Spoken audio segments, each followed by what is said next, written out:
नमस्कार दोस्तों, इस वीडियो में हम लोग डिस्कस करने वाले हैं what is algorithm. So to understand algorithm we are going to take example. Let's say we are going to make a cup of tea making process. Let's say this is a small task. Okay, ये हमारे पास एक small task है to make a cup of tea. So if you talk about the solution of this problem, what we can say? To make a cup of tea, you will follow some steps. You can say the recipe to make a cup of tea. So whatever the steps you are going to follow, let's say that is solutions 1. Whatever the recipe you are going to follow to make a cup of tea, that is a solution 1. Right? This solution S1 is nothing but algorithm. In the same way, to solve a particular problem P, we write algorithms. So algorithm is nothing but a stepwise steps instructions to solve a particular problem, right? So let's take another example. Let's say we are going to write a simple algorithm that will add two number. Add two number. So what we need to do first? We are going to add two numbers. So we need to take two inputs, right? We need to take two inputs. So we can take two number, let's say A and B. And then what we can do? We can add this A and B and store in C. And then we can say print C. So we can say this is a small algorithm to add two number, right? Two number addition. There are some properties that are common for all the algorithms. That we can say the properties of algorithm. Properties of algorithms. So क्या है ये properties? The first property we can say it should terminate after finite time.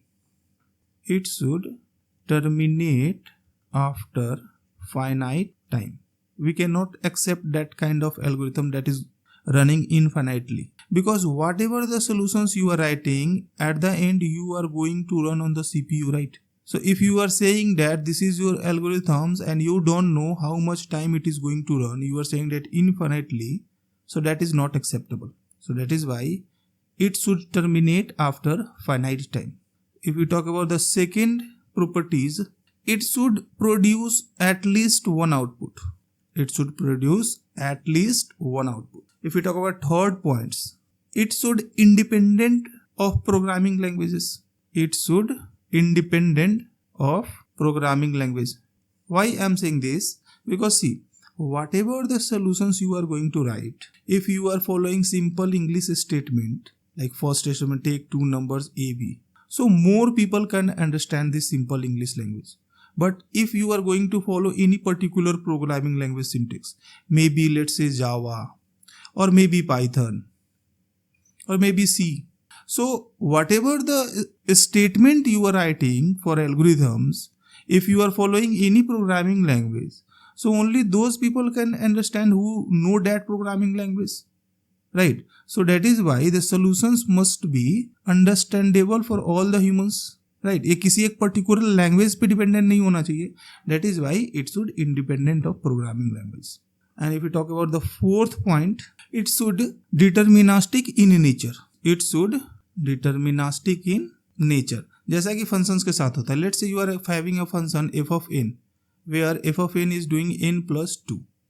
If you are passing n as n 1, so what you will do? 1 plus 2, that is 3.